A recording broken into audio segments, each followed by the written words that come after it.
योगी जी ने सबसे ज्यादा बेहतर पता है क्या किया है कि वेपन जिसका आप बता रहे थे कि वेपन उन्होंने चेक किए, वेपन ट्राई किए, चला के देखे, देखिए वो उसमें भी इंडिया को प्रमोट कर रहे हैं। फिटनेस में हम लोग इमरान खान साहब को बड़ा लाइक करते होते थे क्योंकि वो स्पोर्ट्समैन है, वो वॉक बहुत करते हैं, वो अपने पेड़ के साथ पत्थर बांध के एक्सरसाइज करते हैं, तो हम बड़ा उन्हें इन चीजों में देखते थे। लेकिन आज मोदी जी ने सबके रिकॉर्ड तोड़ दिए। जो इंडिया के अंदर गरीबी जो खत्म हो रही है, खत्म हो रही जी, मुझे वो याद जो है। रिपोर्ट थी कि भाई 2030 तक इंडिया में 70 करोड़ मिडिल क्लास होंगे, ठीक है, और गरीब कितने रह जाएंगे? गरीब 18 करोड़, 12-15 करोड़ ऐसे कुछ रह जाएंगे 2030 में। इस तरह से भारत यूरोप के ऊपर जो है अपना इन्फ्लुएंस जमाता चला जा रहा है। जब डॉक्टर एस जयशंकर से बात की गई, जो उनकी बुक की लॉन्च थी द भारत मैटर, उन्होंने कहा कि जब आप और इंडिया और रशिया एक टेबल पे बैठे तो पूरा वेस्ट मीडिया मेल्ट डाउन हो गया। मोदी जी अचानक किसी के घर में जाते हैं और ये चेक करने जाते हैं कि सिलेंडर इन्हें मिला है कि नहीं मिला। अच्छा, उनके घर में जाते हैं, बहाना क्या लगा रहे हैं कि आपको सिलेंडर मिला? उन्होंने कहा जी मिला। उन्होंने कहा जी उसी सिलेंडर पे मुझे चाय बना के पिलाएं। अब उन्होंने उस फैमिली ने, वो तो उनकी खुशनसीबी है कि मोदी जी उनके घर आए हैं। खैर, उसी सिलेंडर पे वो चाय बनाते हैं, चाय मोदी जी को पिलाते हैं, मोदी जी चाय पीते हैं, तो वो कहते हैं यार मुझे ऐसा लग रहा है कि आप लोग मीठा जो है ना तेज पीते हो। और तो वो मुस्कुराए और कहने लगे कि इंडिया और रशिया की जो दोस्ती है वो बहुत पुरानी है, और अगर हम इसको डे फर्स्ट से देखें आज तक जो है भारत के लिए वो अपने सबसे अहम दोस्तों में से एक है। मैं सिर्फ अपनी गवर्नमेंट से, अपने बड़े बड़े ताकतवर अदारों से मैं ये पूछना चाहूंगा कि आप किस तरह कह सकते हैं कि वो रा के एजेंट हैं? अगर वो रा के एजेंट हैं तो फिर आप लोग फेल हैं, आप लोग बिल्कुल फेल हैं। आप लोगों को अपने इस्तीफे दे देने चाहिए, अपनी सीटें छोड़ देनी चाहिए। मैं बताता हूं, हमने सारी जिंदगी सुना कि पाकिस्तान की एजेंसियां दुनिया में नंबर 1 एजेंसियां हैं, तो आप लोग रॉ को कैसे रॉ अंदर आ गया या रॉ के एजेंट कैसे बन गए? मैं आपसे सवाल करना चाहूंगा कि वो लोग रॉ के एजेंट कैसे बन गए? लेकिन हमने देखा कि जब से रशिया यूक्रेन की वॉर चली है तो अमेरिका की जानिब से बहुत ज्यादा सैंक्शंस लगाई गई, इंडिया को भी बहुत डराया गया। लेकिन 2023 तो वाइंड अप हो गया, लेकिन 2023 में इंडिया ने जिस ब्रेवरी से, जिस बहादुरी से पूरे यूरोप को चैलेंज दिया, और हर वो चीज जो वो यूरोप इंडिया से करवाना चाहता था वो उसके अगेंस्ट जाके अपने फायदे के लिए किया। वो वेपन मेड इन इंडिया है। ज्यादातर जो वेपन इंडिया में यूज की जाती है ना, वो मेड इन इंडिया वो खुद बनाते हैं। मोदी, मैं इंडिया से मजहबी बुनियाद पे ये पूछना चाहता हूं, आप मुझे बताएं कि इंडिया में पहले मंदिर बना था या मस्जिद बनी थी? हिस्ट्री की अगर हिस्ट्री को निकाल के देखें कि इंडिया में सबसे पहले मंदिर होते थे या मस्जिद होती थी। इससे आगे मैं बात नहीं करना। वो कहते हैं मैं चाय वाला हूं, चाय को बेहतर समझता हूं, चाय किस तरह की होती है, कैसी बननी चाहिए बनाते हैं। देखिए, वो चाय वाले जो अपने आप को बताते हैं ना, ऐसा चाय वाला पूरी दुनिया को चाहिए, खास तौर पे पाकिस्तान को चाहिए। चाय वाला बेइज्जती नहीं है। चाय वाला अगर किसी ने देखना है तो इंडिया के प्राइम मिनिस्टर को देखे, जिसने अपने मुल्क की तकदीर बदल।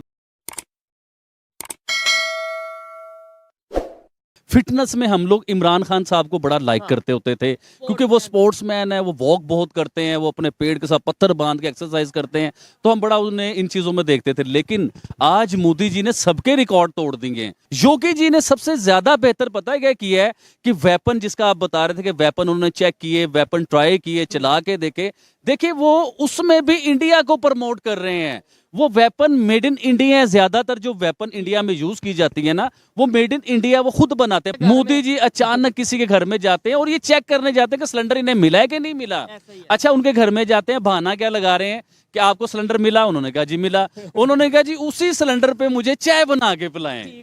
अब उन्होंने उस फैमिली ने, वो तो उनकी खुशनसीबी है कि मोदी जी उनके घर आए हैं। खैर, उसी सिलेंडर पे वो चाय बनाते हैं, चाय मोदी जी को पिलाते हैं, मोदी जी चाय पीते हैं, तो वो कहते हैं यार मुझे ऐसा लग रहा है कि आप लोग मीठा जो है ना तेज पीते हो। और वो कहते हैं मैं चाय वाला हूं, चाय को बेहतर समझता हूं, चाय किस तरह की होती है, कैसी बननी चाहिए बनाते हैं। देखिए, वो चाय वाले जो अपने आप को बताते हैं ना, ऐसा चाय वाला पूरी दुनिया को चाहिए, खास तौर पे पाकिस्तान को चाहिए। चाय वाला बेइज्जती नहीं है। चाय वाला अगर किसी ने देखना है तो इंडिया के प्राइम मिनिस्टर को देखे, जिसने अपने मुल्क की तकदीर बदल दी है। मैं इंडिया से मजहबी बुनियाद पे ये पूछना चाहता हूं, आप मुझे बताएं कि इंडिया में पहले मंदिर बना था या मस्जिद बनी थी? हिस्ट्री की अगर हिस्ट्री को निकाल के देखे कि इंडिया में सबसे पहले मंदिर होते थे या मस्जिद होती थी। इससे आगे मैं बात नहीं करना। मैं सिर्फ अपनी गवर्नमेंट से, अपने बड़े बड़े ताकतवर अदारों से मैं ये पूछना चाहूंगा कि आप किस तरह कह सकते हैं कि वो रा के एजेंट हैं? अगर वो रा के एजेंट हैं तो फिर आप लोग फेल हैं, आप लोग बिल्कुल फेल है, आप लोगों को अपने इस्तीफे दे देने चाहिए, अपनी सीटें छोड़ देनी चाहिए। क्या बात देखिए, है? मैं बताता हूं, हमने सारी जिंदगी सुना कि पाकिस्तान की एजेंसियां दुनिया में नंबर 1 एजेंसी हैं, तो आप लोग रॉ को कैसे रॉ अंदर आ गया, या रॉ के एजेंट कैसे बन गए? मैं आपसे सवाल करना चाहूंगा कि वो लोग रॉ के एजेंट कैसे। इनके साथ आज हम डिस्कस करेंगे भारत के मैटर। उसके साथ साथ अभी डॉक्टर एस जयशंकर ने जो रशिया का विजिट किया और वतन वापसी पर उन्होंने जो कहते हैं ना ब्लॉकबस्टर किस्म का जो इंटरव्यू दिया, उस पर डिस्कशन करेंगे। सबसे पहले थैंक यू सो मच दिवेक हमें ज्वाइन करने के लिए। शुक्रिया मुझे बुलाने के लिए, थैंक यू। दिविक, हम देख रहे हैं कि जिस तरह से भारत यूरोप के ऊपर जो है अपना इन्फ्लुएंस जमाता चला जा रहा है। जब डॉक्टर एस जयशंकर से बात की गई, जो उनकी बुक की लॉन्च थी द भारत मैटर, उन्होंने कहा कि जब आप और इंडिया और रशिया एक टेबल पे बैठे तो पूरा वेस्ट मीडिया मेल्ट डाउन हो गया। तो वो मुस्कुराए और कहने लगे कि इंडिया और रशिया की जो दोस्ती है वो बहुत पुरानी है, और अगर हम इसको डे फर्स्ट से देखें आज तक जो है भारत के लिए वो अपने सबसे अहम दोस्तों में से एक है। लेकिन हमने देखा कि जब से रशिया यूक्रेन की वॉर चली है तो अमेरिका की जानिब से बहुत ज्यादा सैंक्शंस लगाई गई, इंडिया को भी बहुत डराया गया। लेकिन 2023 तो वाइंड अप हो गया, लेकिन 2023 में इंडिया ने जिस ब्रेवरी से, जिस बहादुरी से पूरे यूरोप को चैलेंज दिया, और हर वो चीज जो वो यूरोप इंडिया से करवाना चाहता था वो उसके अगेंस्ट जाके अपने फायदे के लिए किया। तो 2023 और 2024 की जो बिगनिंग है इंडिया के लिए, आप कैसे देख रहे हैं? कि आबिद भाई से कि इनके फेवरेट लीडर जोन से हैं, जिस तरीके से लेक में तैरते नजर आ रहे हैं, पानी में डुबकियां लगाते इस एज में नजर आ रहे हैं, क्या उसके ऊपर क्या कहना चाहेंगे आबिद भाई? और इसके अलावा सीएम योगी जोन से हैं, वो वहां पे नो योर आर्मी फेस्टिवल को जिस तरीके से प्रमोट कर रहे हैं अपनी आर्मी और पब्लिक के दरमियान, लखनऊ में जो उनका मतलब यह है कि एक मीटअप रखा हुआ है, उसके ऊपर बात करेंगे। अस्सलाम वालेकुम आबिद भाई। जी वालेकुम अस्सलाम। टॉपिक तो बहुत जबरदस्त है मोदी जी का, वो भी हम बात करेंगे, लेकिन शुएब भाई इससे पहले ना मैं आपसे बात करना चाहता हूँ राम मंदिर की और और बाबरी मस्जिद की। इसके ऊपर कुछ सवाल आते हैं, वो मैं आपसे सीरियस सवाल करना चाहता हूँ। मेरे ख्याल से वो करेंगे, उसके ऊपर तो प्रॉपर वीडियो होती है, या फिर उसे इसी वीडियो के लास्ट में करेंगे ये सवाल। फिर आपने वीडियो के एंड पे मुझसे जो है ना वो सारी टॉकिंग करनी है, उसके बारे में जवाब देने हैं। हो गया, बड़ा जबरदस्त टॉपिक है। लेकिन पहले जिसके ऊपर हम मेन टॉपिक के ऊपर बात कर रहे हैं, क्या कहते हैं कि इस एज में आपके जो फेवरेट लीडर हैं वो पानी में और सर्दी में पानी में तैरते नजर आ रहे हैं। जी देखें, 2024 की बिगनिंग पूरी दुनिया के लिए क्रूशियल है, सिर्फ इंडिया के लिए नहीं।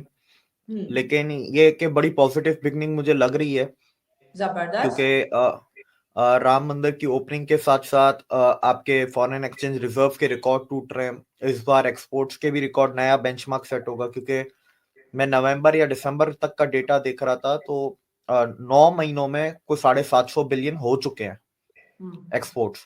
अगर 3 महीने, अगर एक तुक्का, एक अंदाजा भी लगाएं तो 900 बिलियन क्रॉस करेगा एक तुक्के पे। अब देखते हैं, वो मार्च में डेटा आएगा। साथ ही साथ इंडियन करेंसी के लिए, ऑयल मार्केट, एनर्जी मार्केट्स के लिए, एफडीआई के लिए इस साल बहुत बड़े बड़े एमओयूज पूरी दुनिया में हुए। इंडिया ने अपनी शुरुआत देख लें, कितनी अच्छी साइंटिफिक शुरुआत की है इसरो ने। The only country after America to send satellites to study black holes. लेकिन आज मोदी जी ने सबके रिकॉर्ड तोड़ दिए। पूछे किस तरह? एक तो देखे, स्विमिंग कोई आसान चीज नहीं होती। जो भी स्विमर है, जो स्विमिंग करते हैं, मैं उनसे पूछना चाहूंगा, वो खुद बताएंगे कि स्विमिंग के लिए बड़ा फिट होना चाहता है, सांस चाहिए आपको उसमें स्विमिंग करने के लिए।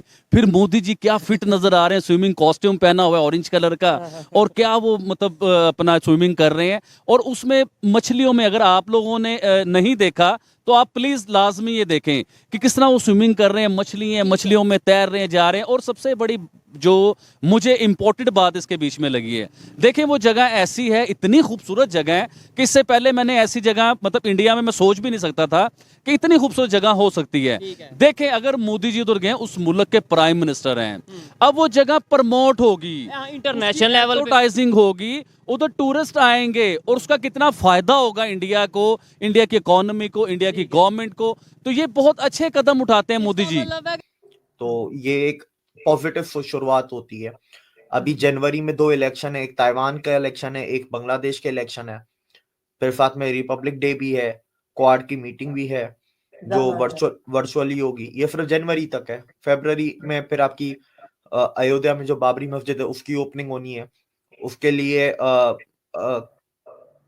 मक्का के जो काबा के जो मुफ्ती हैं वो आ रहे हैं। उसकी ओपनिंग के लिए, तो वो एक अलग है। फिर मार्च में जाए तो वो क्लोजिंग है। ऐसी बहुत सी चीजें अभी होनी है।